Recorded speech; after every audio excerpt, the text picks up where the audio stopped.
Hello and good morning, everyone. Good to see you today. Paul Traney here with today's daily creative challenge. Appreciate you guys. Love seeing some friendly faces in the crowd. So anyways, so happy to see you. I'm going to dive into this. I only have 30 minutes. I don't got a lot of time. I do always want to kind of emphasize this message, by the way, in terms of kind of where things are at today. Just know that this is a safe space and we're all friends, and we won't stand up for any injustice happening pretty much anywhere. So if you ever see anything, see something, say something. But we stand by kind of what's happening today with various protests because we think inequality is a huge issue. So a big hug to you. Appreciate you guys. And let's keep the positivity going. And we're going to need all the positivity we can get to make it through this journey through Photoshop, right? This is day 8, actually, as we travel through this lovely map. In fact, if I switch screens, you'll see it right here on my desktop. So I will share this map with everyone tomorrow because it will be cool if you turn this into a Behance project, your various designs that you've made. I think this would be cool, like masthead or whatever. Use it for whatever you want, right? But again, we just kind of gone through these various journeys together. Healing brush. I think we could all use a little healing brush these days, right? Things real. Drink some coffee, Paul. Yes, you're right, Darius. How did you know? I desperately need coffee. So we'll go right over here. This abstract PSD, that's the one you're going to open up from the website. Again, this is what it looks like. All right, Robin, want to welcome you. You finally made it to a live stream. No, that's not how you do it. Challenge. I'm not even watching what I'm doing. Drink some coffee, Paul. I agree. Right down here, this lists all the challenges. This is your resource right here. Abstract geometry. Create a design that focuses on abstract geometry using vector tools and clipping masks. I want to cover vector tools because when you do need to use them, you could do it right, or you kind of things will get screwed up and you don't know why. So it's more about watching out what to look for in case things break, right? So we'll open this up. I do apologize. The file size is a little large, but here's some royalty-free, lovely images. I thought it'd be cool to have a cool abstract shape in the sky or in this landscape right here. In this landscape, it would just be really awesome. That's kind of the plan, right? And we can always decide on that later. But let's dive into this. Robin, you've been watching. I'm glad you've been watching the replays as well. That's good. Continue to do that. Let's dive right into this. Concerning the vector tools, there's vector tools and there's vector shapes as well. We'll go right over here because they're right down here, right? We can see right here the way of the vector tools that you'll be using or that you can use to make vector elements are right in here. You're going to have the pen tool and all of these various tools, right? It's pretty much these first 3 is for drawing, okay? And then right down here, these are your shapes, right? So let's kind of start with the drawing, for instance. We can go in with the pen tool. Is going to work exactly the way we think it's going to work. I can go ahead and draw out. In fact, let's switch the background just to make this a little bit easier to see. There we go. Maybe that's easier, right? We can see this path that I just made, right? We can change this as well right up here at the top. To make it easier to see, we can change this rubber band right here. Turning that on, that forecasts the next move or the next segment of the line that I'm going to create, right? I can come in here and then connect those like that. Okay, so what did I just make? Did I make a shape? I did not, because again, I do this all the time. Right up here, check this out. I wanted to make a shape and I made a path, right? So be aware of this little snafu, like you'll change it to path, you change the shape, and it stays to your last setting. So shape is what I actually want. And now when I go in and click around, it might look exactly the same. It starts to fill it in because I have black as my fill color. And there's our nebulous blob in the sky, okay? You made a path, congratulations. Right here it is. That path is now a shape, right over here, right? Now for that shape, we can give it a gradient if we want to, right? Super interesting what's happening here. I gave this a gradient. Okay, this shape layer works differently than a pixel-based layer.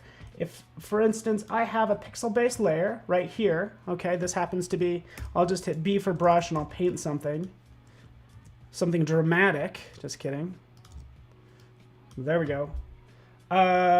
If I go in and apply a gradient or a color, it's going to be part of that shape. Watch as I try to like attach that gradient to this line, it adds it as a gradient fill. So just be aware of that. Vector layers work differently than raster or pixel-based layers. So now for this shape, so let's turn that off. We kind of get that. For this shape, if I double click on it, that's when I can jump in and change the gradient to something else if I want to, right? Hopefully that makes sense. I can change the angle, do all that fun stuff as well. Okay. Apparently we're making amoebas. That seems to be the case, right? And that's exactly what's going to happen. You're going to make something that looks dumb. Can we call it what it is? It's going to look, I don't know, ridiculous. Not what I want. It's not what I want. It's not a geometric shape. I want to do some cool abstract geometry. I'm not going to use that for it, but I'm showing you how to draw because this is going to come in handy later. So throw that away. Let's go into some of our other tools, right? We can go in, take a rectangle tool, right? Draw this out. There's my rectangle. It does the same thing. We have a rectangle 1. Command T, right, to rotate it like that. We can start to add, say, a gradient on top of that as well, right? So there's our gradient. Put it in a different landscape, for instance, like that.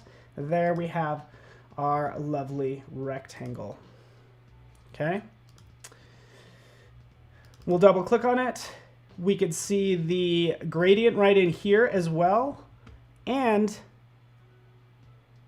notice how it has a stroke right up here at the top, right? So notice how I drew this initially with a stroke.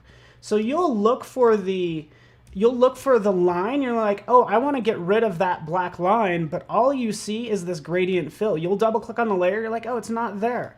That's because if you have that layer selected up here at the top, this is how you can control those options. So we'll take this stroke, yeah, we can scrub it up, right? We could obviously see how thick that gets, right? Make it thicker or make it disappear altogether by clicking on it and selecting that line like so. Okay, cool. Take it, scale it, and we can play with it some more. How you guys doing?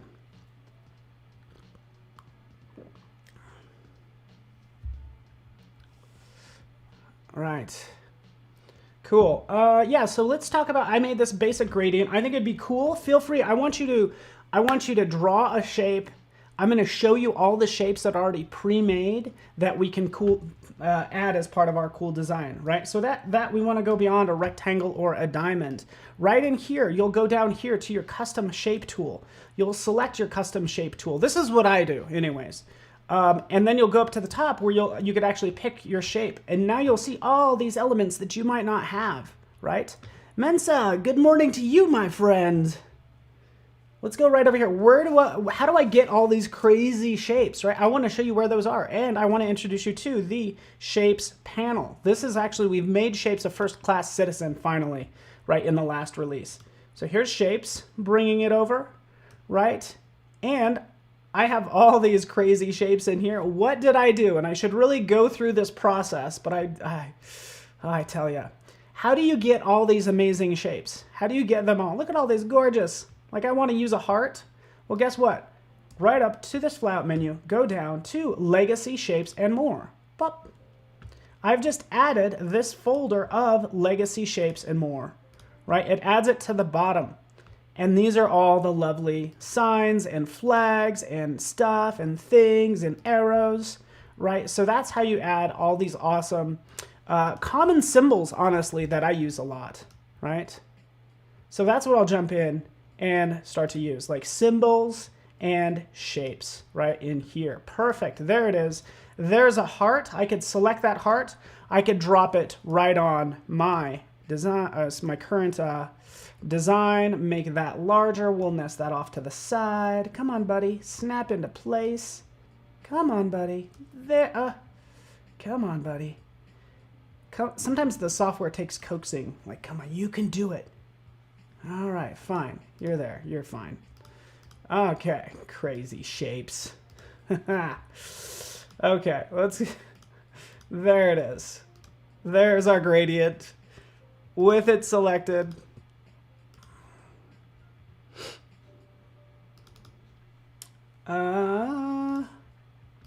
There we have it. Okay. All right, another thing, again, like I said, this is gonna mean you're gonna be this live stream is so helpful just for the things that you're gonna the issues you're gonna run into and how to fix them. Because right in here, I told you earlier, oh, to change or get rid of the stroke, you're gonna have to go right up here to your options bar at the top. But if you look at my option bar, it's like, hey, where did the stroke go? Right? And this is what I think is weird, to be honest with you. It's because I have a different tool selected. I actually need to go down to a vector tool. Once I have that vector tool selected, right? Now it shows me, oh, the stroke is right here. And now I can change it or get rid of it. So again, just be mindful of that. Switch to your vector tool, change the stroke. It's all about love today because I really appreciate you guys. I also want this light to come from the top, so we're going to change maybe the angle of this a little bit, kind of up like that. I'm going to do a Command T, not a Command T, Command J to jump that layer. Here we have this one, Command T to maybe flip it vertically. Bam, just for fun. Hey, why not? Let's convert this to a smart object.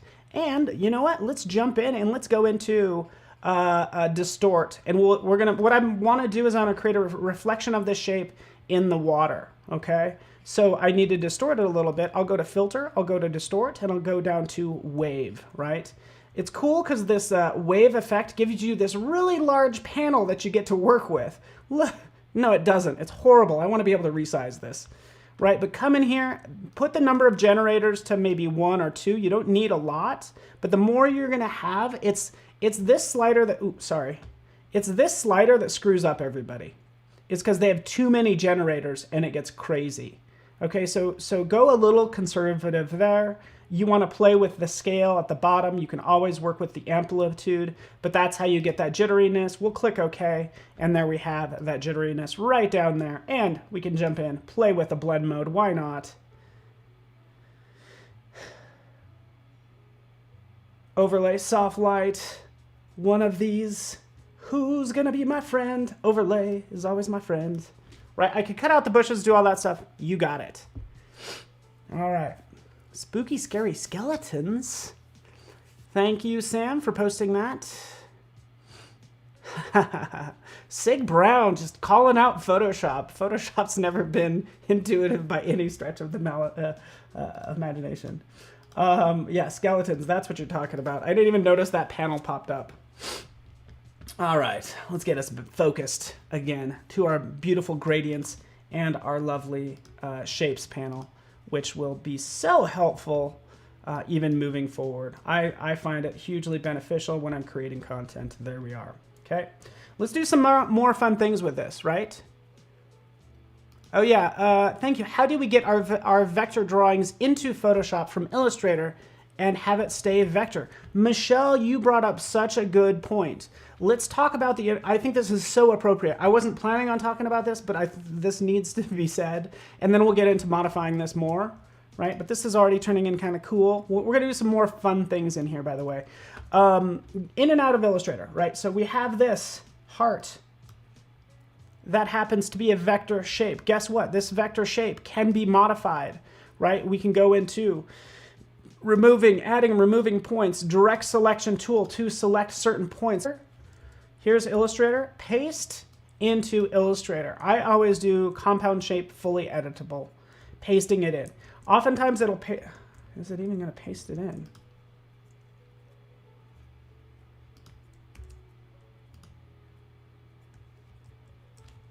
Oh, so that's what it did. It made it really large, so that was kind of throwing me off. But when you paste it in, it's not going to have any of that color or anything like that. But you can paste it in. It's no longer connected. But this is what I would do. If I was making something in Illustrator, we could go into, what shall we do? Arrows. Arrows are not that interesting, but it's works for the message I'm going for. Right? Here's this shape that I can then modify. Wait for it. Wait for it. I'm going to break a link. There we go.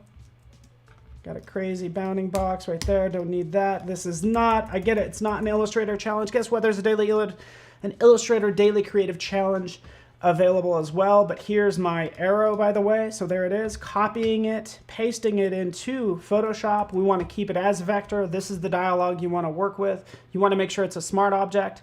Or you can turn it into an actual shape layer as well. So I usually do these two. If it's complex, make it a smart object, because that means you could open up back in Illustrator.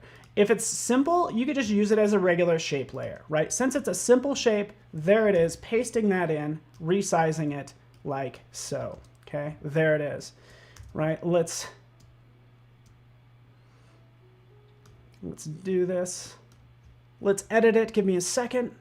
There's never enough time. I want to show you some more pro tips too. I think this is really good for people who are familiar with Illustrator to come into Photoshop and kind of see how its vector tools work, right? So here's my arrow, right? There it is, this one arrow. Let's do this. You ready for this? All right, it's all about feel the love today, okay? So I'm gonna take this line. We're gonna make sure we could see it. It's gonna go out like that. And you ready for this, everybody? I've shown this before in the past on a masterclass. Oh shoot, I'm sorry. It was showing a little red. Hopefully I'm doing okay. The DACC does need to be an hour, by the way. Yes. Okay, so taking this is my shape. Let's turn off everything else, not to distract it. Here's my arrow. Guess what? I want to take this arrow, and I actually want to duplicate it. And I want to do a step and repeat, because I want these arrows to kind of go around the heart, okay? Okay, so I want to do an Option, Command, T, right? That's what I'm doing. I'm doing Option, Command, T. And then I will rotate it 15 degrees.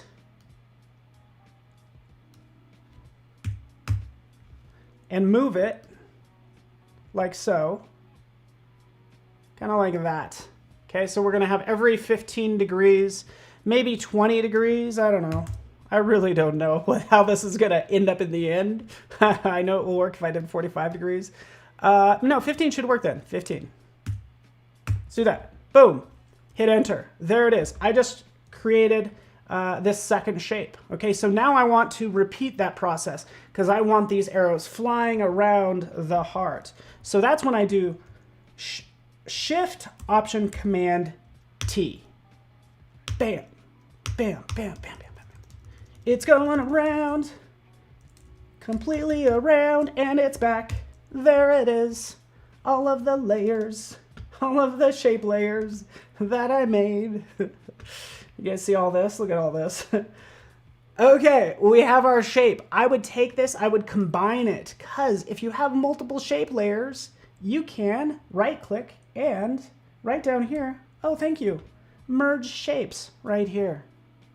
Click, merge into my arrow burst, right? Turn on our heart, adjust accordingly, and now we kind of have a somewhat of a cool design, right? Could probably shrink these up a little bit. Everything is vector, which is great, so I can resize them, and it's not I'm gonna have zero loss of quality, which is fantastic. And I have 5 minutes left still too. This is awesome, right? Okay, let me check over here. That is pretty cool. So so hopefully that makes sense.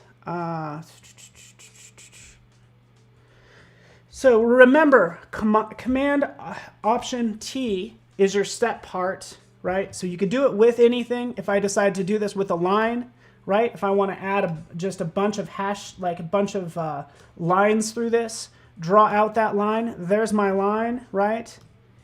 Command Option T, move the object. In this case, I can hold down the Shift, and you're used to doing this in Illustrator, and you can do it in Photoshop as well, is what I'm saying. Boom, there's the step part.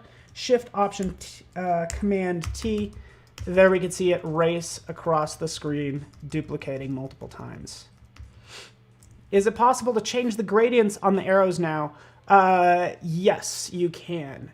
Provided it's actually all one shape now, so it's going to be a uniform. You're only going to have one option to change the whole thing globally, right? So like right now, for instance, you know, I can add a gradient to this first one right here.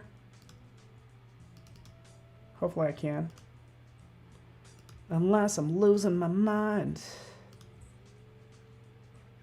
Oh, there we go. So it has a huge stroke on it. That's the problem, right? So again, I'm so glad you guys are here because you're going to run into these issues. Oh, that stroke was so thick that it's just taking over the whole line. So getting rid of that. Oh, there's the gradient. The gradient actually is there, right? Like that.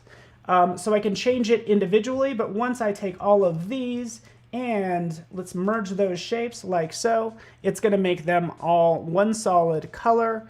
And from here, I can maybe take off the stroke completely and give it a gradient of a color, right? Cool. Hopefully you guys like this. We're just having fun with these shapes, doing some fun mirroring in here. We can work with clipping masks as well. If I decide to put this inside of the heart, I can just have those lines in there and then decide that it looks ugly. So, right, so now we have some cool... Some semi-cool or lame stripes. But now you know how to make them, right? That's pretty cool. Right, there we have our stripes. We can put this in any environment we want, by the way. Remember, we have all these gorgeous landscapes. I apologize, the starter file is so huge, but we have lots to work with. And notice how this really starts to change the look. If you do put this like whatever abstract 3D object in a scene, I would like this landscape. What's really going to sell this is if I actually select this big, I don't know, outcropping, this plateau right here. And in this case, I'll just Command J. I'll jump. Let's do that again. Let's first jump the layer. Select it using the Object Select tool, mask it out, boom, put this on top, bam, and now we have like something that just has like a little bit more depth. Okay, that's all. Yeah, hopefully you like. Thanks, Paul. What's up? Thank you, Paul. Paul Naughton's in the house. By the way, since this is a big file, keep in mind, and I apologize, I can't believe I made this so huge. You want to just do an export as, right? And then just make sure the image size is like 1,000. It only needs to be about 1,000 pixels. Right? It doesn't need to be that big. So when you post it, just make sure it's more manageable, is all I would say. Exporting it out. Bam, to my desktop. And there's my abstract shape. Okay, I'm going to do one more thing. And this is, again, I go from you know, general to more advanced. You ready for this? Taking a sphere or anything that I draw, like I want a heart on fire. Let's just try this. Here's a circle on a new layer with this working, oh, not that working path. Hurry, Paul, because I wanted to show you this. Let me do this. We're going to make a path that is a circle or is even a heart. And then for that path, we will go into filter. We'll go down to render. We'll go to flame. We want to set this heart on fire. Hopefully you're passionate about what you do. And here we have fire or one flame along a path. You get it. Multiple flames along this path, one direction, and it will setting hearts on fire. Hopefully you're passionate about what you do and what you believe in. We believe, you know what? Everybody's the same, and there shouldn't be any discrimination whatsoever. So that's kind of inspiration for this. Thanks so much for watching, everybody. Yeah, so much more Paul Naughton is famous. By the way, just get rid of that right there. Let's remove it. There I have my flame that I can play with and adjust the color for, right? Spread the love everywhere, and appreciate you guys. So stay tuned. We've got a full day planned for you, and I appreciate you guys. And we will talk soon. El fuego. It is hot. In fuego. I don't know the difference. Heartburn? Sure. Social media stuff. Thanks.